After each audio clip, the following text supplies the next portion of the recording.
eu venho prestar contas do trabalho nesse final de semana no meu estado e hoje aqui em Brasília, um trabalho intenso que misturamos, pelo menos aqueles dedicados a ele, fim de semana com dia de semana. Eu faz tempo que não sei qual a diferença de um para o outro, porque saio daqui de Brasília, chego no Acre, cumpro uma agenda intensa de viagem, volto para cá, numa noite mal dormida, em voos da madrugada, e já cedinho também começo na segunda-feira uma agenda bem intensa de trabalho. E sobre a viagem ao Acre, eu queria fazer um registro que possa constar nos anais do Senado Federal, o investimento, o registro da inauguração de um dos mais importantes equipamentos de apoio ao turismo, ao lazer, ao entretenimento, feito pela Confederação Nacional do Comércio, através da Federação do Comércio do Acre e, obviamente, conduzido pelo SESC, SESC Nacional e SESC Acre. Tive o privilégio, atendendo um convite da direção do SESC, cumprimento a doutora Débora, e de modo muito especial ao amigo Leandro Domingues, que é presidente da Federação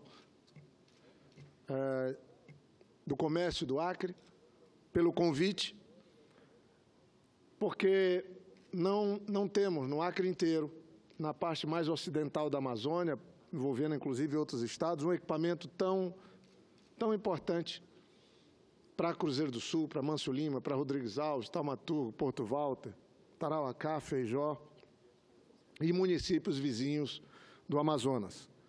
Um complexo de apoio turístico, um hotel-escola, um centro de eventos e, a partir disso, Cruzeiro do Sul passa a ter condições de ser um endereço na Amazônia para um dos turismos, a indústria do turismo que mais cresce, que é o turismo de eventos.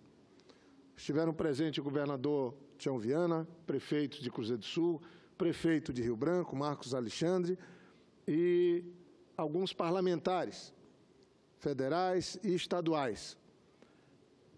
Mas o importante é que, a partir de agora, por conta de investimentos de mais de 40 milhões de reais, num período de crise, uma obra que durou 5 anos, o Acre passa a ter, numa das regiões mais bonitas que temos, mais importante que temos, que é a região do Juruá, um equipamento que vem fruto do investimento do SESC Nacional, numa parceria com a Federação do Comércio do Acre e o SESC Acre. Então, fica aqui o registro. E queria também dizer que, nessa viagem, pude ter uma reunião com o prefeito Isaac, de Mâncio Lima, a sua vice Ângela, toda a equipe, acompanhando o prefeito Marcos Alexandre, prefeito da capital, onde tivemos uma palestra do prefeito da capital, feita para a equipe de Mâncio Lima, lugar que eu também, por ser uma administração do PT e por ter sido convidado, sempre que posso, tento passar um pouco da experiência que acumulei, seja como prefeito, mas também como governador. Mas eu pude também fazer boas conversas, realmente não parei, foi um trabalho intenso nesse final de semana. Por mais que alguns possam achar que no final de semana a gente tem o tempo do descanso merecido, mas não foi o meu caso nesse final de semana. Foi um trabalho intenso, mas pude ter boas conversas com lideranças de Taumaturgo, que é o município vizinho, com lideranças de Mâncio Lima, de Cruzeiro do Sul, mas também pude visitar uma liderança que prezo muito, as lideranças que prezo muito da Assembleia de Deus em Cruzeiro do Sul, querido amigo pastor Carlos e o pastor Jusemir. São pessoas muito especiais, fazem um trabalho muito bonito, que merece os elogios todos. Um trabalho social fantástico, um trabalho também espiritual que vale e merece o registro. Depois, pude conversar com o querido bispo Dom Mosé, que já está próximo também de cumprir sua missão, já que com 75 anos, normalmente os bispos são substituídos. Dom Mosé é uma pessoa muito simples, uma figura humana extraordinária e que eu tenho o privilégio de sua amizade. Lembrava com ele, quando o visitei na casa onde ele reside, no complexo da Igreja de Cruzeiro do Sul, que teve o apoio de padres alemães durante décadas, que há 27 anos atrás, na mesa que eu me reuni com ele anteontem, eu me apresentava para o bispo Dom Luiz, alemão, um bispo que também deu uma importante contribuição no Acre, na região do Juruá. Eu me apresentava como candidato ao governo do Acre há 27 anos atrás. E pude ver e viver um pouco de nostalgia, lembrando o que tinha ocorrido há 27 anos atrás, naquela sala que eu conversava com o bispo Dom Mosé. E ver que quanto tempo já passou, quanta mudança na minha vida ocorreu, mas agradecendo sempre a Deus o privilégio de ter recebido a confiança do povo do Acre, ter sido prefeito, ter sido governador 2 vezes e agora procurando cumprir bem o mandato de senador da República. Mas, senhor presidente, colegas senadores e senadoras, eu não poderia concluir sem me referir que nessa viagem para Cruzeiro do Sul também dei entrevistas na Integração, na Juruá FM, falando do gravíssimo problema da estrada. Eu estou aqui, foi feito o lançamento de início de obra do DENIT, do Ministério do Transporte, acho importante, mas não temos nada a celebrar. A estrada ficou sem manutenção há mais de 2 anos. Nós que fizemos um trabalho com muito sacrifício, trechos que eu trabalhei há 17 anos atrás, hoje estão intrafegáveis. E, às vezes, aparecem alguns querendo me cobrar a conta. Ora, eu sempre falo, quando nós estávamos, seja eu, governador Binho, governador Tião, cuidando da estrada, que é uma BR, é uma rodovia federal, ela estava melhor ou pior do que nesses tempos que voltou a sua gestão, a sua responsabilidade para o governo federal? Todos respondem sem pestanejar, que agora a estrada está vivendo o seu pior momento, desde quando iniciamos a sua pavimentação. Isso é muito sério. Final de junho, e agora que estão iniciando os trabalhos. Está errado. Não tem insumos, os equipamentos, do meu ponto de vista, não são adequados, não se coloca limites e balança na estrada, e nós temos como se fosse uma região onde ninguém cuida. Eu, sinceramente, em nome de toda a população do Acre, de Sena Madureira, que precisa de reparos urgentes no trecho Sena-Rio Branco, de Mané Urbano, de Santa Rosa, de Jordão, que são municípios isolados, mas se conectam com os que eu estou citando, Feijó, Tarauacá, Cruzeiro, Mâncio Lima, Rodrigues Alves, Taumaturgo e Porto Walter, preciso de uma ação responsável e que nenhum político tente tirar proveito dessa situação que deixa todo o estado do Acre preocupado. Uma viagem que demorava 8 horas, agora é feita em 2 dias. Isso é um absurdo, é inaceitável. Mas queria ainda citar, com esse drama da estrada, nós vivemos um problema gravíssimo. Veja o absurdo. A estrada precária. E a Gol, linhas aéreas, aqui eu estou fazendo mais uma denúncia, vou apresentar requerimentos, vou encaminhar denúncia ao Ministério Público, onde for possível, denunciando a Gol Linhas Aéreas. Uma passagem de Rio Branco para Brasília, de TAM ou de Gol, R$ 4.500. Uma passagem de Rio Branco para Cruzeiro do Sul, R$ 2.000, 50 minutos de voo. Isso é um assalto, quando no mesmo percurso, Brasília, São Paulo, R$ 120. Quer dizer, nós temos que pagar adicional por sermos amazônida, por vivermos no Acre, por vivermos em Rondônia, no Amazonas, em Roraima, no Amapá? É isso que se quer nesse país? Os governos, as prefeituras facilitando com incentivos, inclusive tributários, e a resposta que a Gol Linhas Aéreas está dando é cobrando a passagem mais cara do Brasil no trecho Rio Branco-Cruzeiro do Sul. Eu acho isso um abuso, um desrespeito, e é necessário que a ANAC faça algo. Chega de ficar fazendo uma política que não atende o usuário do transporte aéreo, que não atende as pessoas que precisam, como quem vive na Amazônia, do transporte aéreo para se locomover, em muitos casos, como a única alternativa de transporte razoavelmente que se tem com rapidez. Então, eu faço aqui esse protesto, porque a gente tem problema da gasolina mais cara do Brasil, a passagem aérea mais cara do Brasil, nós temos um problema também da qualidade da internet, vamos debater amanhã na Comissão de Ciência e Tecnologia, inclusive aqui a política de banda larga, nós temos problemas de apagões da energia elétrica, e nós não podemos aceitar isso. Eu fiz do meu mandato também um mandato de defesa do consumidor. E por isso que trago aqui essas denúncias. E queria, por último, dizer que, chegando aqui em Brasília, estou prestando conta como presidente da Comissão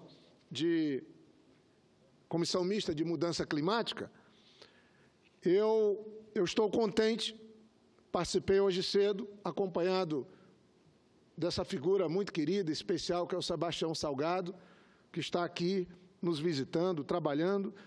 Nós participamos da abertura de uma reunião muito importante no Itamaraty, que é resultado da COP22, que ocorreu em Marrakech, no ano passado, onde eu estava presente, e fui um dos signatários de uma carta onde apresentamos uma proposta de realizar uma reunião aqui, nesse semestre, onde pudéssemos debater o financiamento das florestas e a mudança climática.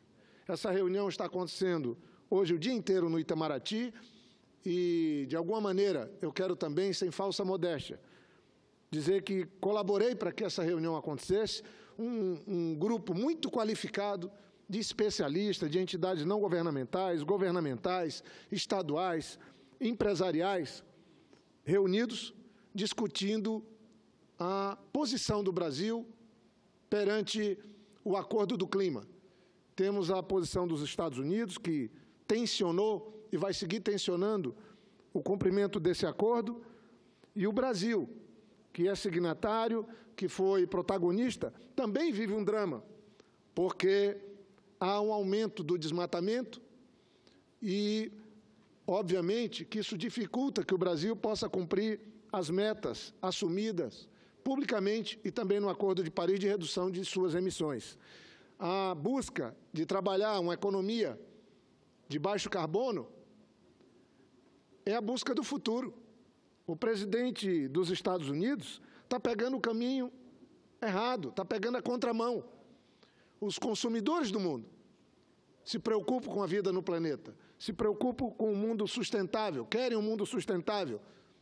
E, certamente, o padrão de produção e consumo está passando por uma mudança muito importante. A redução das emissões implica em garantir a vida no planeta para essa e para as futuras gerações. Pegar o caminho errado significa pôr em risco a vida no planeta, fazer com que nações desapareçam. Mas o Brasil, que teve a sua autoridade respeitada no mundo inteiro, não só porque sediou os principais eventos ligados a esse tema, mas o Brasil, que ajudou na articulação da assinatura do acordo, agora vive o drama do aumento do desmatamento. E não pode o Brasil seguir tratando a Amazônia como um problema.